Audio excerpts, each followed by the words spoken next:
The crystal champagne glass shatters on marble. 400 faces turn in unison. A woman screams. A man in a $15,000 tuxedo drops to his knees, clutching a motionless infant whose lips are turning blue. Security radios crackle. Someone yells, "Call 911!" The crowd parts like water. Through the chaos, a small figure moves forward. A 13-year-old boy in a borrowed dress shirt 2 sizes too big. Brown skin, scuffed sneakers, hands trembling but eyes laser-focused. His voice cuts through the panic, clear and steady. "Put him face down on your forearm. Support his head, now!" The billionaire looks up, rage and disbelief colliding in his eyes. "Who the hell are you?" The boy everyone had dismissed as invisible was about to prove he was the only one who could save a life. But 6 hours earlier, nobody at the Beverly Wilshire Hotel even knew his name. The sun sets over Rodeo Drive, painting the Beverly Wilshire Hotel in amber light. Limousines glide to the entrance, unloading tech billionaires, celebrities, venture capitalists. Red carpet. Flash photography. Camera crews capture every arrival. Women in gowns that cost more than a car. Men in watches worth more than a house. This is wealth at its purest concentration. Inside the grand ballroom, crystal chandeliers cast rainbow prisms across white tablecloths. An orchestra tunes instruments. Servers arrange champagne towers with mathematical precision. The event signage gleams in gold. MindCore AI product launch Gala. The future belongs to the qualified. That last phrase sits like a threat disguised as inspiration. 400 guests will fill this room tonight. Each one is carefully selected. Each one belongs to a world where credentials matter more than character, where pedigree trumps potential, where the right last name opens every door and the wrong skin color closes them all. But not everyone here arrived through the front entrance. At the service door, where concrete replaces marble and fluorescent lights replace chandeliers, Carmen Rodriguez pushes through with her 13-year-old son's hand gripped tight. She wears the plain black uniform of the invisible. Women who clean the mess, serve the drinks, and vanish the moment they're no longer needed.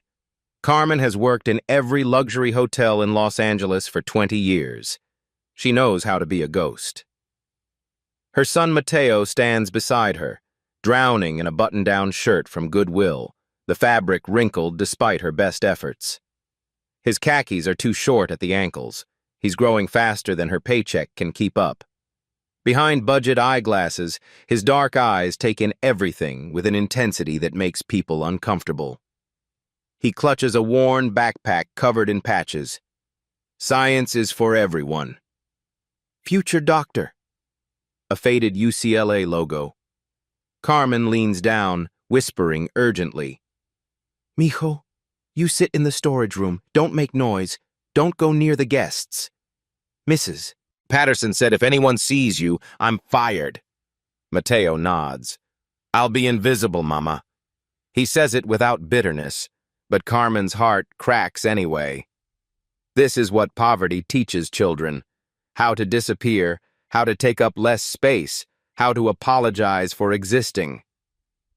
Mrs. Patterson appears, clipboard in hand, face set in permanent disapproval. Head of catering. A woman who climbed just high enough to forget where she came from. "Carmen, I told you no children. This is a high-profile event."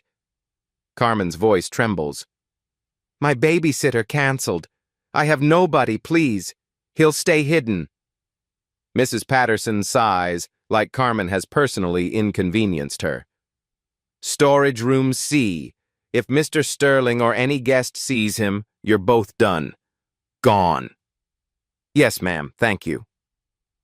As they walk away, Mrs. Patterson mutters to a colleague just loud enough. "Why do they always bring their problems to work?" Mateo heard it. His jaw tightens. Carmen pretends she didn't. Storage room C smells like industrial cleaner and old cardboard. Cleaning supplies lean against walls. Folded linens stack in corners. One small window shows the ballroom's glittering lights in the distance, close enough to see, too far to touch. Mateo sits on a crate and pulls out his backpack. Inside, a medical textbook titled Emergency Pediatric Care, spine held together with tape, every page covered in handwritten notes. A spiral notebook filled with drawings of infant anatomy, CPR steps, a laminated card from the Los Angeles Community Health Program certifying him in infant and child CPR, a crumpled flyer about UCLA medical youth scholars, a worn photograph of him in oversized scrubs at a free clinic, his smile wide. He opens the textbook to a dog-eared page. Chapter 12. Infant Airway Obstruction. His lips move silently as he reads, practicing steps he's memorized 50 times. 5 back blows between shoulder blades. 5 chest thrusts. Check your mouth. Never blind finger sweep. His hands move through the motions in empty air. From the window he can see guests arriving. Designer dresses, diamond necklaces, laughter that sounds like it's never known real worry. In this room, Mateo studies how to save lives. In that room, they study wine lists. The contrast says everything. Carmen appears in the doorway, face already tired. I have to work now. Stay here. Read your books. Don't leave this room for anything. I won't, Mama. She hesitates, then crosses the space and cups his face. You're going to be something special, mijo. One day, people like them will see it. Mateo doesn't believe her, but he nods anyway. She leaves and he returns to his textbook. Outside the window, the gala begins. Inside this room, a boy who's been told his entire life that he doesn't belong prepares for the moment when he'll prove everyone wrong. He just doesn't know it's coming in 3 hours. The ballroom transforms into a temple of technology and wealth. Holographic displays float above tables. Servers glide between guests carrying caviar and $800 wine bottles. The orchestra plays something classical and forgettable. Conversations hum with the particular frequency of people who've never worried about money, discussing stock portfolios, vacation homes, which private school has the best lacrosse program. At the center of it all stands David Sterling, 34 years old. Tom Ford tuxedo tailored to perfection. $200,000 Richard Mille watch catching the light with every gesture. He moves through the crowd like a king among subjects, accepting congratulations, shaking hands, his smile practiced and cold. In his arms, awkwardly, like an expensive accessory he's not quite sure how to operate, he holds his 6-month-old son, Ethan. The baby wears a miniature tuxedo that probably cost more than Carmen makes in a month. David takes the podium. Spotlights converge. The crowd settles into attentive silence. Thank you all for being here tonight, he begins, voice smooth with the confidence of someone who's never been told no. MindCore AI represents the future of human potential.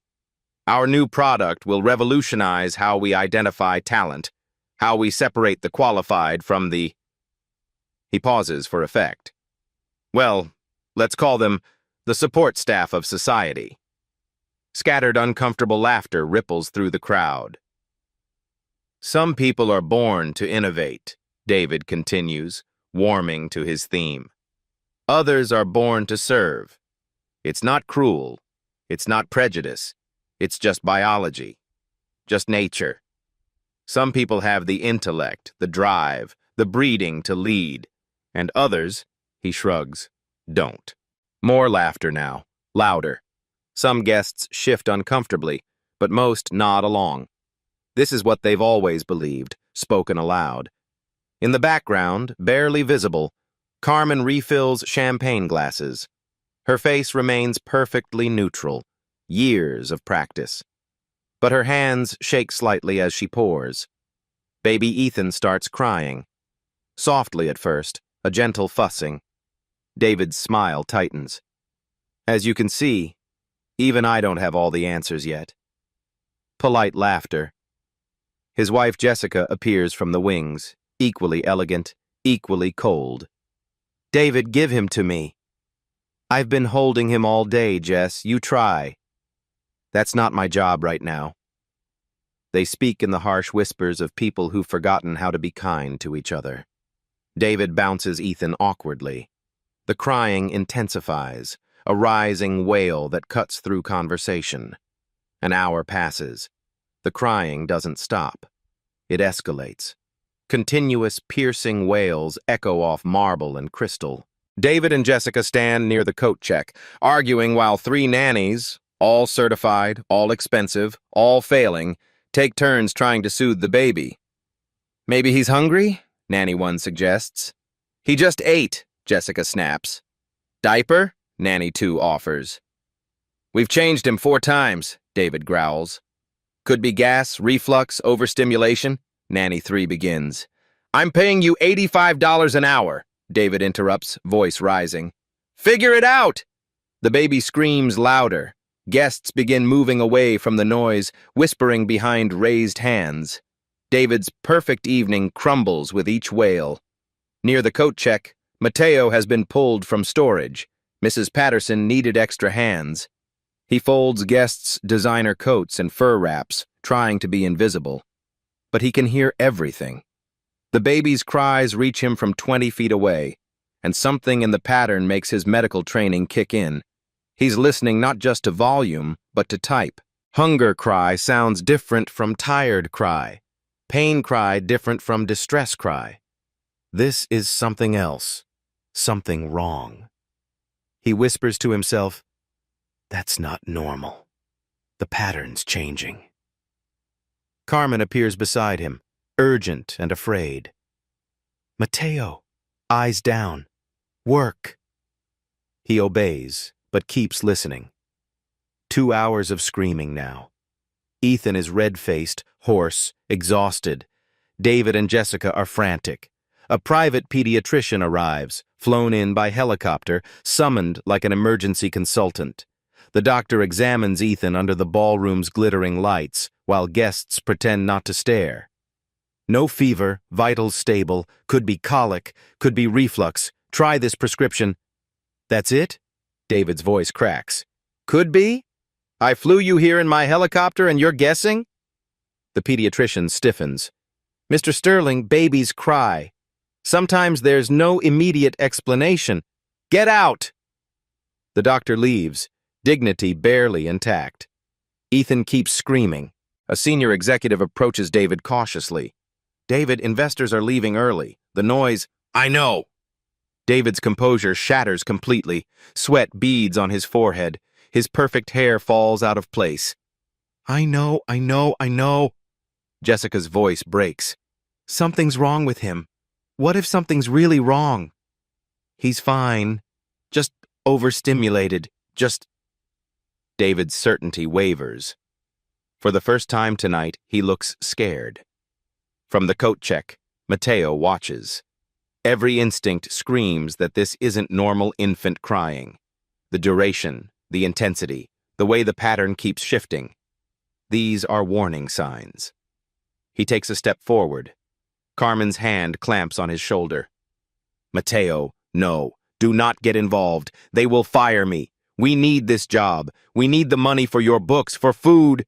"Mama, that baby's been crying for 3 hours. That's not...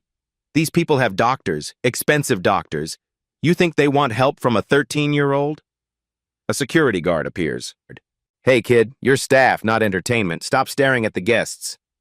"I wasn't..." "Eyes on your work or you're out." Mateo turns away, humiliated. His hands shake with frustration. Every page he studied, every hour at the free clinic, every moment of preparation, useless because nobody will listen to someone who looks like him. 3.5 hours now. David stands in the center of the ballroom, holding Ethan, completely unraveling before 400 witnesses.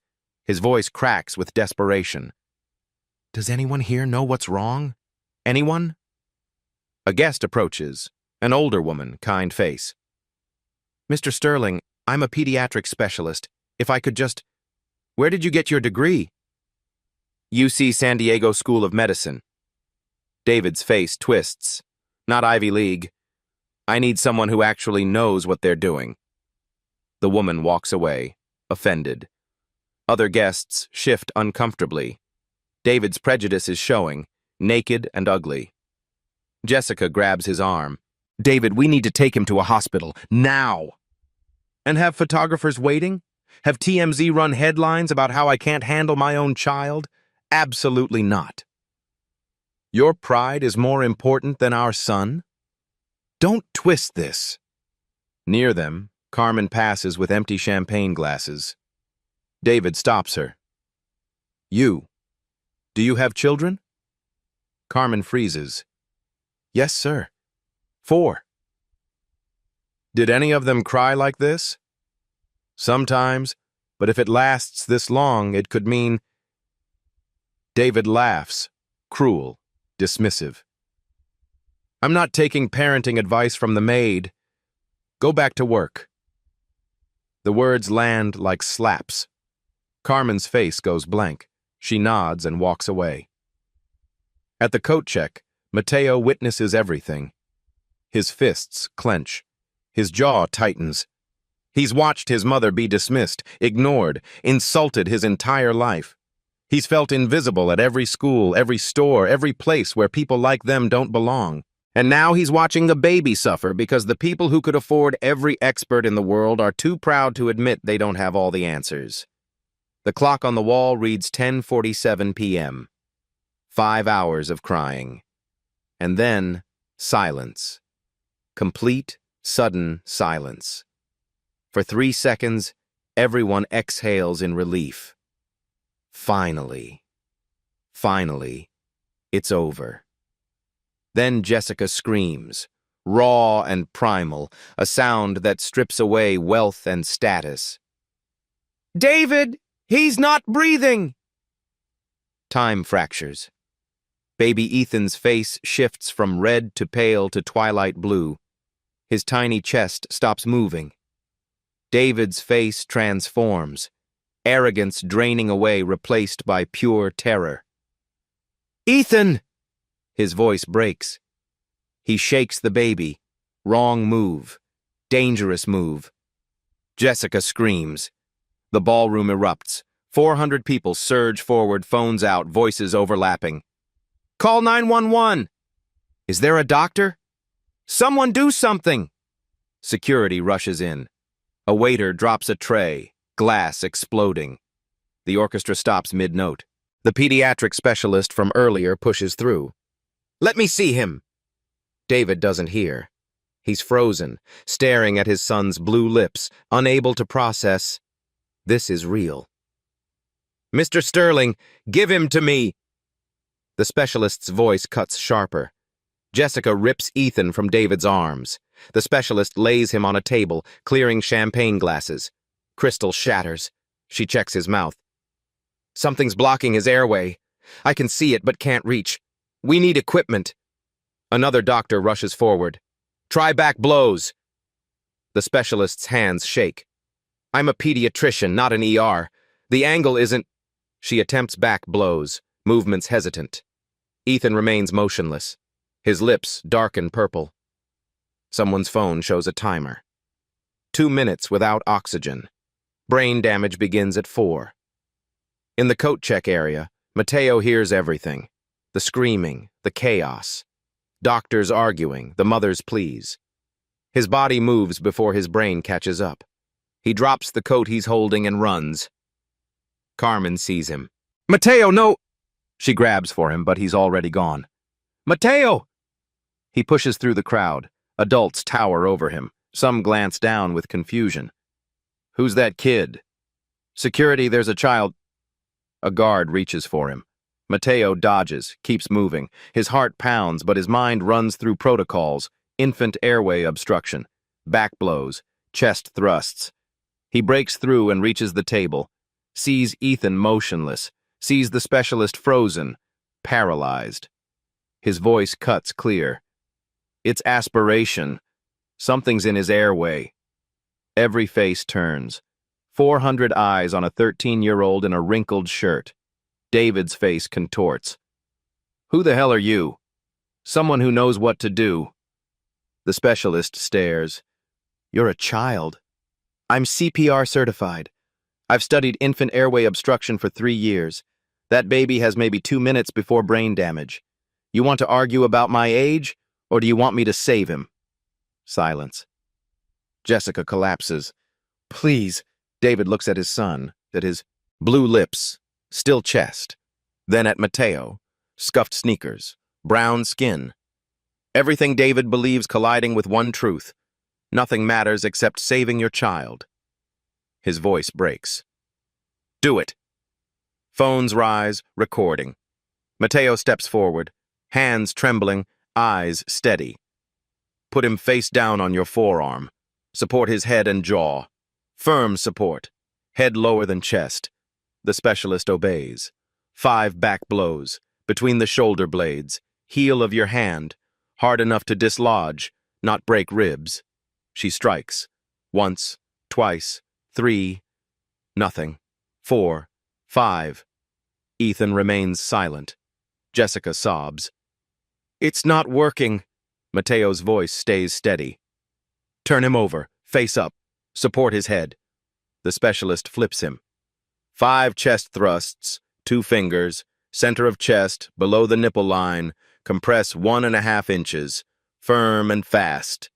He demonstrates. She follows. 1, 2, 3. Timer, 3 minutes 40 seconds. 4, 5. Nothing. Time stops. Hope dies.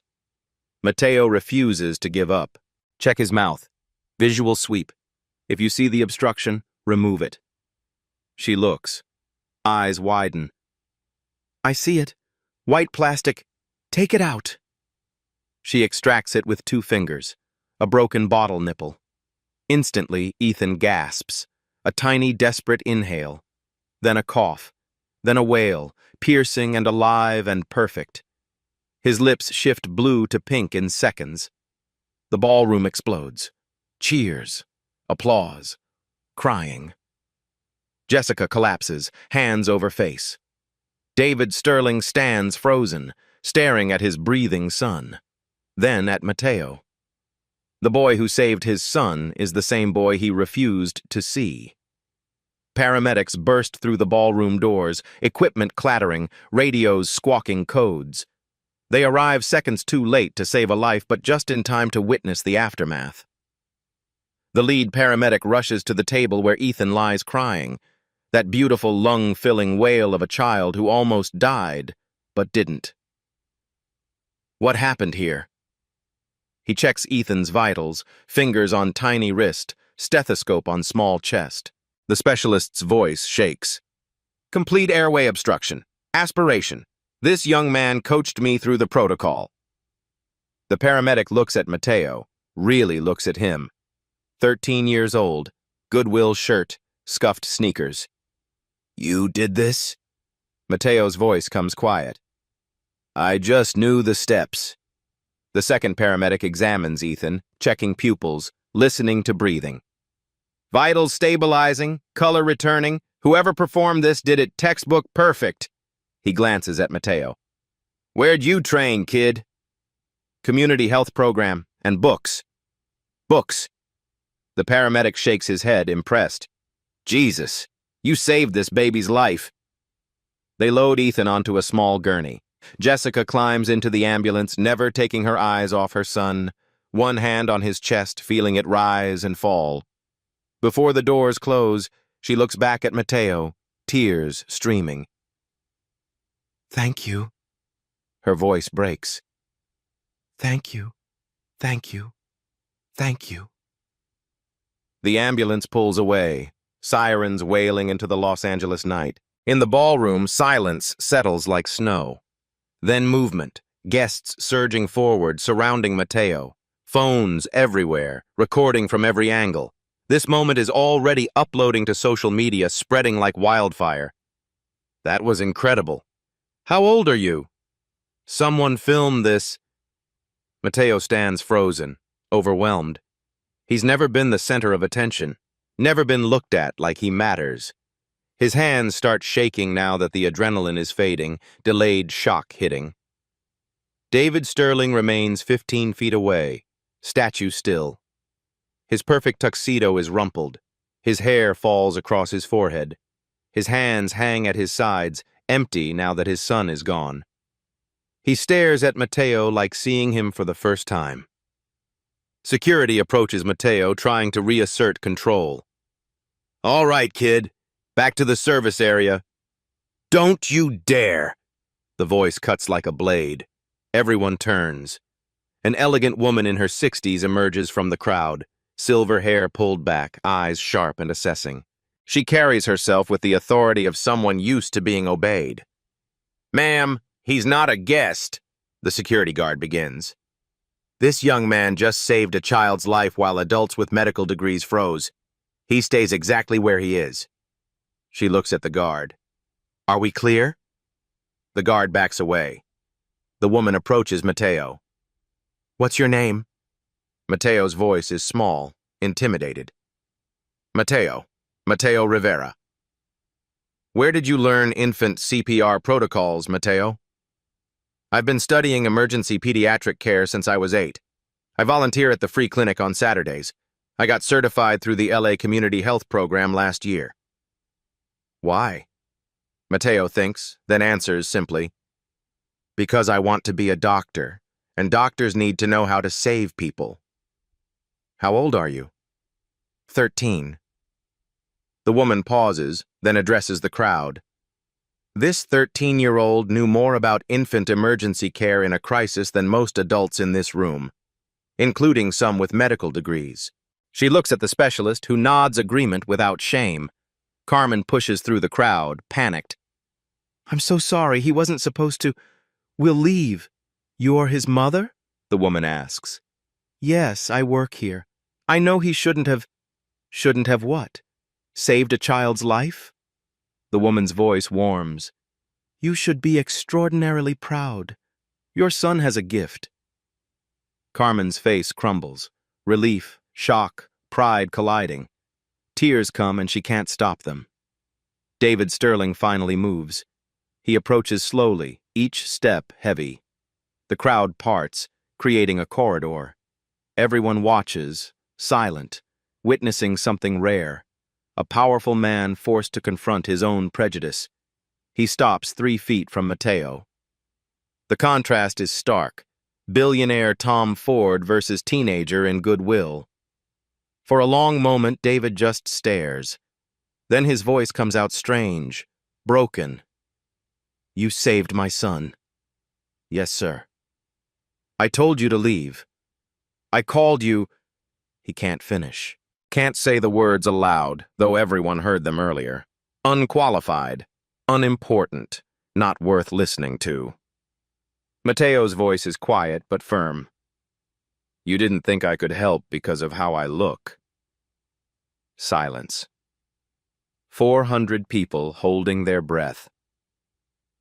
"Yes." David's admission comes as a whisper. "That almost cost your son his life." Another silence. Phones recording from every angle. This moment will be replayed millions of times.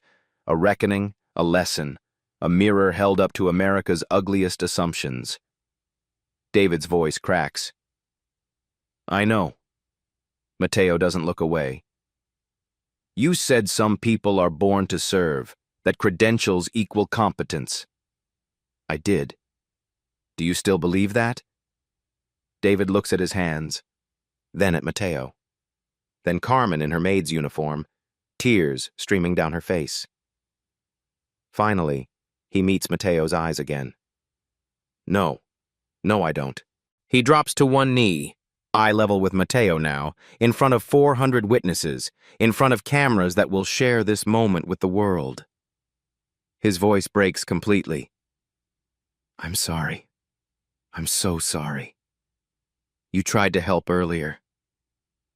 I heard you, and I dismissed you because of who I thought you were, what I thought you couldn't be." "What did you think I was?" David's answer comes honest, painful, invisible, unqualified, unimportant. "I'm none of those things." I know that now.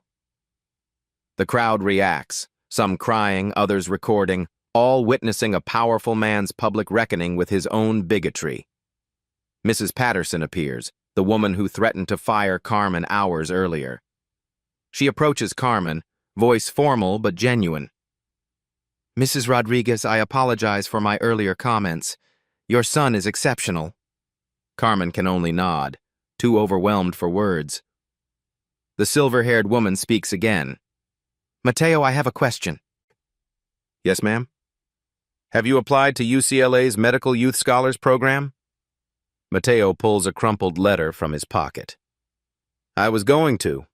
The deadline got extended. I just wasn't sure I was qualified. The woman takes the letter, examines it, then looks up with something like wonder. You weren't sure you were qualified. Mateo, you just performed emergency pediatric care under pressure in front of 400 people. You were more qualified than anyone in this room. She pulls out a business card, writes on the back. I'm Dr. Sarah Mitchell, Dean of UCLA Medical School. This is my direct line. Call Monday morning. We'll discuss your application and full scholarship. Mateo stares at the card, disbelieving. What?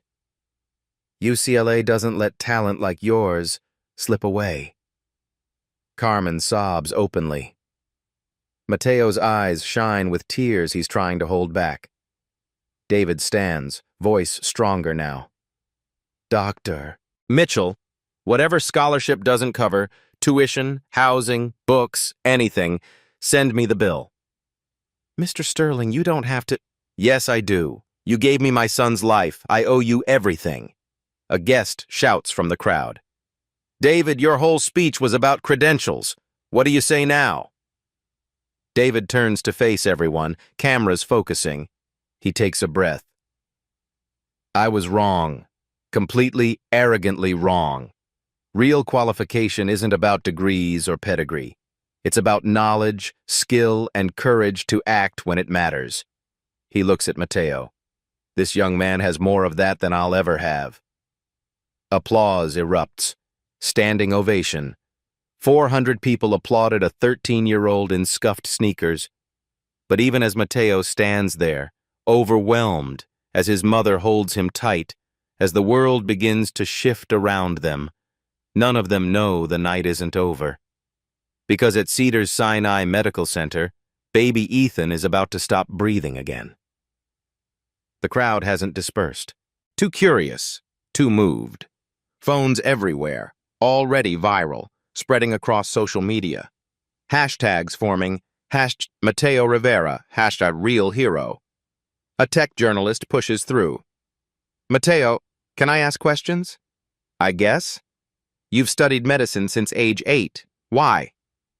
Mateo's face shifts, remembering. My little sister. When she was a baby, she stopped breathing. My mom was at work. I was watching her. I didn't know what to do. His voice is soft. The ambulance saved her, but I kept thinking, what if they'd been late? What if I'd known? So I started learning. The ballroom goes silent. From books? Books, YouTube, the free clinic, anywhere I could. Another guest speaks. What about school? Medical classes? Mateo's laugh is bitter. My school cut the science program 2 years ago. Budget cuts. Uncomfortable shifting. Many here vote for those cuts. Dr. Mitchell steps forward. Mateo, may I see your backpack? Confused, he hands it over. She pulls contents out one by one. Emergency pediatric care textbook, library discard. She opens it. Look at these notes. Detailed, accurate. Medical terminology is correct. She pulls out the notebook. Case studies, graduate level work. She holds up the CPR card. Certified at age 12. Then the photograph. Where is this? Eastside Community Health Clinic. I volunteer on Saturdays. I translate for Spanish-speaking families. Dr. Mitchell addresses the crowd. While most 13-year-olds play video games, this young man spends weekends learning medicine in a free clinic. Her voice hardens. And we almost missed him. You almost missed him, David. Wrong clothes, wrong mother, wrong skin color. David flinches, but accepts it. You're right. A voice from the back, an older Latino man, distinguished. Did you say East Side Community Clinic? Yes, sir. The man smiles huge. Mateo, the nurses talk about you constantly. The boy who reads medical journals. The one who taught himself x-rays. Mateo flushes. I just watch. I'm Dr. Robert Hernandez. I founded that clinic. He turns to the crowd. This young man diagnosed pyloric stenosis 3 months ago, caught it before my staff. We thought colic. He insisted on ultrasound. He was right. That baby needed emergency surgery. Gasps. Phones capture everything. Mateo Rivera didn't just save one baby tonight. He's been saving them for years. None of you knew because none of you were looking. Dr. Mitchell's voice softens.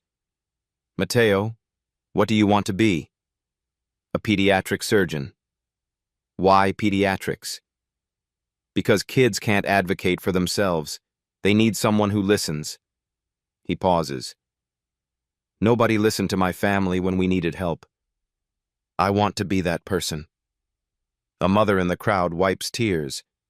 You already are, sweetheart. David speaks, voice thick. Earlier I gave a speech about who deserves respect, about qualifications. He looks at Mateo. This 13-year-old taught me more in 30 minutes than I learned in 34 years. He turns to the crowd. I'm canceling tonight's product launch. Instead, I'm writing $1 million to Eastside Community Health Clinic in Mateo Rivera's name. The ballroom erupts. Cheers. Applause. Carmen collapses into a chair, overwhelmed. Dr. Hernandez kneels beside her. We can finally afford equipment, staff, help more families. The journalist checks her phone. Trending worldwide, 50,000 retweets. Another guest looks up. TMZ picked it up, Reddit front page. Mateo stands center. This invisible boy, suddenly the most visible person in America. Dr. Mitchell touches his shoulder. Ready for what comes next? Mateo doesn't understand. Then David's phone rings. He answers, face going pale. What? When? We're coming now. He looks up, terror fresh. It's Ethan. Something's wrong. They said come immediately. The celebration stops cold. David grabs keys, running. Dr. Mitchell moves fast. I'm coming. She looks at Mateo.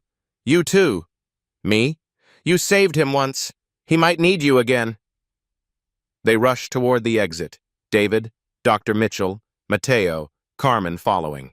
The crowd parts, silent. In the parking garage, David's Tesla speeds toward Cedars-Sinai, tires squealing. Backseat, Mateo's mind races. What could go wrong? Aspiration pneumonia? Delayed reaction? Airway trauma? He doesn't know yet that in 20 minutes he'll face the hardest test of his life, that he'll prove himself not once but twice, that his 5 years of study will be tested in ways no 13-year-old should face. The Tesla cuts through Los Angeles, police escort wailing behind. Inside, 4 people race toward a hospital where a baby's life hangs in the balance. Again. Cedars-Sinai Medical Center rises against the Los Angeles night sky, lit windows like stars in concrete and glass. David's Tesla screeches into the emergency bay, barely stopping before he's out, running. Dr. Mitchell follows, Mateo and Carmen close behind. Security tries to stop them at the door. Visiting hours, protocols, authorized personnel only. But David's name opens every barrier. Money has that power. They rush through sterile hallways, past waiting rooms filled with worried families, past nurses at stations who look up as the billionaire and his unlikely entourage sprint past. The elevator takes forever. David slams the button repeatedly like that will make it faster. His hands shake. His perfect composure from the Gala is completely gone, stripped away by the most primal fear, losing a child. 4th floor, pediatric wing. They burst through doors into organized chaos, nurses rushing, monitors beeping. Overhead lights are harsh and unforgiving. A doctor emerges from a room. Dr. Patel, early 40s, kind face now etched with concern. "Mr. Sterling, Mrs. Sterling." Jessica is already in the room. They can hear her through the open door. That sound no parent should make. Raw animal grief mixed with terror. "What happened?" David's voice cracks. "Sudden respiratory distress. Oxygen saturation dropping. We're trying to stabilize, but..." David pushes past into the room. The others follow. Baby Ethan lies in a hospital crib, monitors attached, wires everywhere. His tiny chest heaves, struggling for air, lips pale. The monitor shows oxygen levels, 78%, 76, 74, dropping. Jessica clutches the crib rail, tears streaming. "He was fine. He was breathing fine. Then he just..." A nurse adjusts oxygen flow. Another checks vitals. Dr. Patel examines Ethan quickly, professionally, but Mateo can see the worry in her movements. "Was he aspirating again?" Dr. Patel asks. "No, airway's clear. Could be delayed reaction, trauma to the airway from the initial obstruction." Mateo stands in the doorway, watching. His mind processes everything: the breathing pattern, the skin color, the timeline. Something's wrong, but it's not an aspiration. The chest movement is different. The sound is different. This is... His voice cuts through, loud and clear. "It's not an aspiration." Everyone turns. "Mateo, you can't be in here." Dr. Patel begins. He walks in anyway, eyes locked on Ethan. "Look at his chest, the way he's breathing. That's not obstruction. That's an allergic reaction." Dr. Patel's face shifts. "Allergic to what?" "You gave him antibiotics, didn't you, after the aspiration? Prophylactic, in case bacteria got into his lungs?" A nurse checks the chart. "Yes, amoxicillin, standard protocol." "He's allergic." Mateo points to Ethan's skin. "Look, hives forming on his chest and neck, breathing difficulty. This is anaphylaxis." Dr. Patel looks, really looks, and her face goes white. "Oh my God, he's right." The nurse flips through papers. "But there's no allergy listed." "Because he's 6 months old," Mateo explains quickly. "This might be his first exposure. His parents didn't know." Jessica's voice breaks from across the room. "He's never had amoxicillin before. Never had any antibiotics." The monitor beeps urgently. Oxygen, 70%. Dr. Patel's training takes over. "Get me an EpiPen, pediatric dose, now." The nurse runs to a supply cabinet, yanks it open, searches frantically. "We're out! Supply room is on another floor." "Then run." "There's no time." Mateo's voice is steady despite his racing heart. "Look at his oxygen. 70 and dropping. By the time she gets back..." "I know." Dr. Patel's voice is tight with controlled panic. "I know. We need epinephrine now. You can give it manually. Draw from a vial, calculate dosage, inject intramuscular." "I know, but pediatric dosing, if I get the calculation wrong..." 0.01 milligrams per kilogram. He looks about 8 kilos. That's 0.08 milligrams. Draw from a 1 to 1,000 concentration vial. That's 0.08 milliliters. Dr. Patel stares at him. "You just calculated that in your head?" "I've studied pediatric dosing charts for 2 years.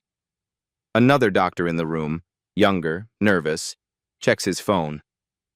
"He's right. That's correct." The monitor, 68%. 66. Dr. Patel barks orders. "Get me epinephrine vial, 1 to 1,000 concentration, and a tuberculin syringe." The remaining nurse runs to the cabinet, returns in seconds with supplies. Dr. Patel tears open the packaging, hands shaking as she draws medication into the syringe. The needle trembles. Her breathing is fast, shallow. The pressure is crushing her. "I can't... my hands..." She stops, syringe hovering. I can't steady them. Mateo watches the monitor. 64%. 62. Brain damage at sustained levels below 60. His voice comes quietly. May I? Everyone freezes. The room goes silent except for monitors beeping, Ethan struggling to breathe. Dr. Patel looks at him. You're not licensed. Neither was I when I saved him the first time. David's voice cuts in, firm and certain. Let him do it. Jessica nods frantically. Please. Dr. Patel's hands shake worse. The syringe wavers. She's a good doctor, but the stakes are crushing her, and she knows, one mistake means a dead child and a destroyed career and a lifetime of what-ifs. If something goes wrong, she whispers. Something is wrong. Right now. Mateo's voice is calm, steady, older than 13 years. And if we don't act in the next 30 seconds, he'll go into cardiac arrest. The monitor, 60%. 58. Jessica's sob fills the room. Dr. Patel makes her decision. She hands the syringe to Mateo. Talk me through it. Every step. Mateo takes the syringe. His hands are steady, steadier than hers, steadier than they should be. Hold his leg. Anterolateral thigh muscle. Firm grip so he can't move. Dr. Patel grips Ethan's tiny leg. Position the syringe at 90 degrees to his thigh. Quick, firm insertion. Don't hesitate or it'll hurt more. Inject slowly. 1 second. Withdraw. Dr. Patel positions the needle, takes a breath. Her training wars with her fear. Mateo's voice softens. You can do this. I believe in you. The same words someone once said to him at the free clinic, when he was scared and unsure and thought he couldn't help anyone. Dr. Patel steadies. Injects. The needle goes in smooth, medicine flowing, then out. Time crawls. 5 seconds feel like 5 hours. 10 seconds. 15 seconds. The monitor, 56%. 54. 52. Jessica can't watch. David holds her, both of them shaking. 20 seconds. Carmen grips Mateo's shoulder, praying in Spanish under her breath. 25 seconds. Then, the monitor climbs. 54, 57, 61. Ethan's breathing eases. The desperate heaving slows, becomes more regular. Hives on his chest start to fade, skin color shifting from pale to pink. 65, 70, 76. Dr. Patel exhales, a sound like her soul returning to her body. It's working. 82, 87, 91. The second nurse runs back in, EpiPen in hand. I got... She stops, seeing the monitors, seeing Ethan breathing normally. We already administered, Dr. Patel says quietly. Manual draw. She looks at Mateo. Thanks to him. Within 3 minutes, Ethan is stable, breathing normal, color good, heart rate steady. Jessica rushes to the crib, scoops him up carefully, monitors still attached, and holds him close, sobbing into his hair. David stands frozen, watching his son breathe, unable to process that this almost happened twice in one night. Dr. Patel turns to Mateo, and her face holds something like awe. You saved him twice. Mateo's legs suddenly feel weak. The adrenaline is crashing, delayed shock hitting hard. I just knew what to do. Most medical residents don't calculate pediatric dosing that fast. You're 13. The younger doctor speaks up. Who is this kid? The nurse checks her phone. Wait, this is the boy from the Gala. It's everywhere online. Dr. Patel stares at Mateo. You're the one who did CPR? And now this? She shakes her head slowly. Do you understand what you did tonight?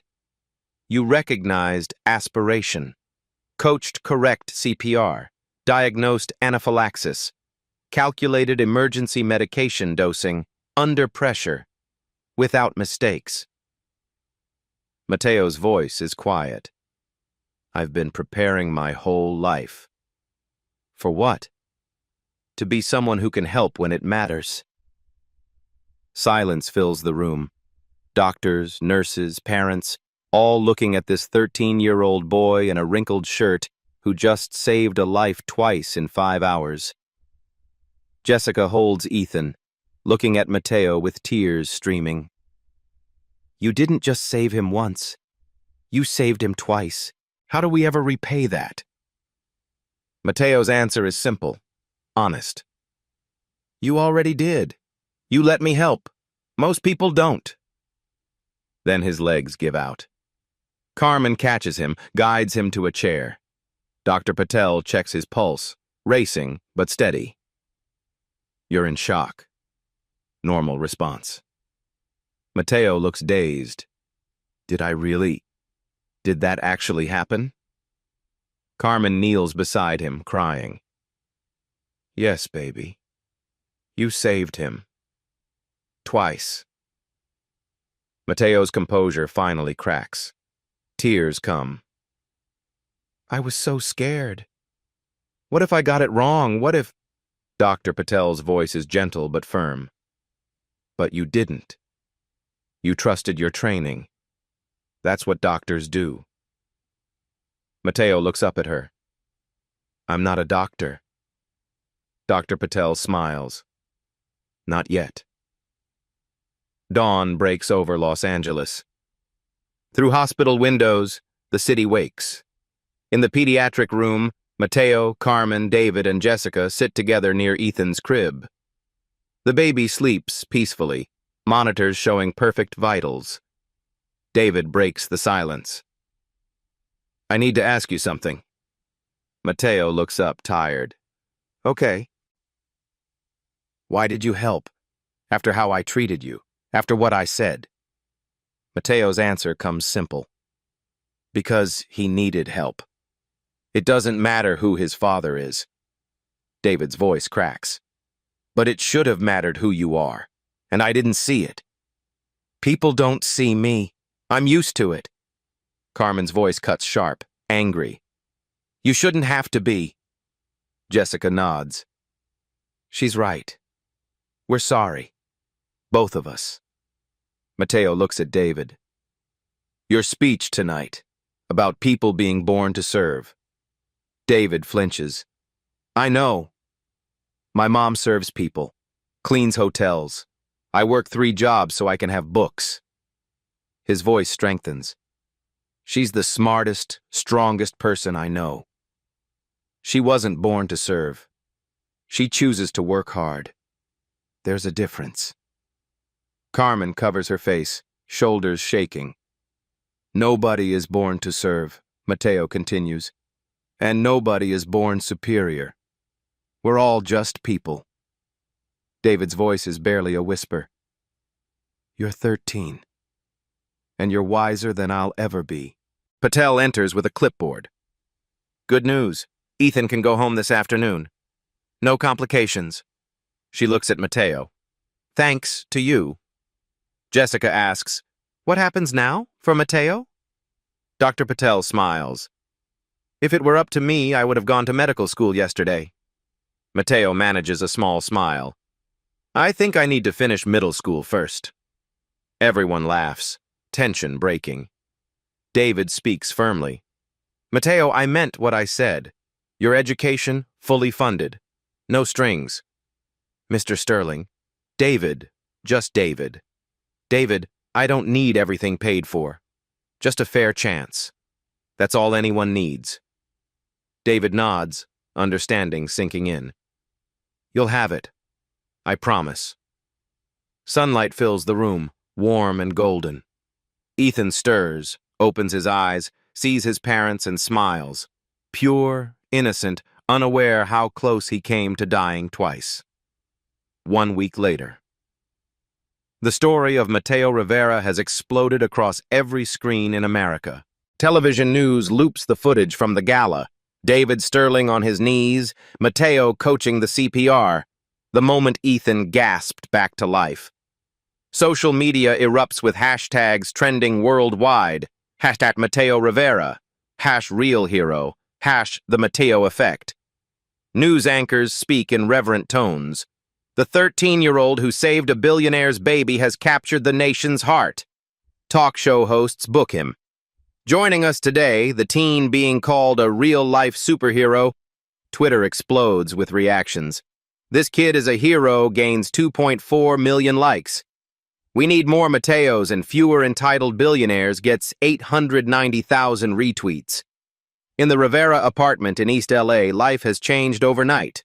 The small, clean home, once quiet and private, now draws news vans, reporters camping on the narrow street.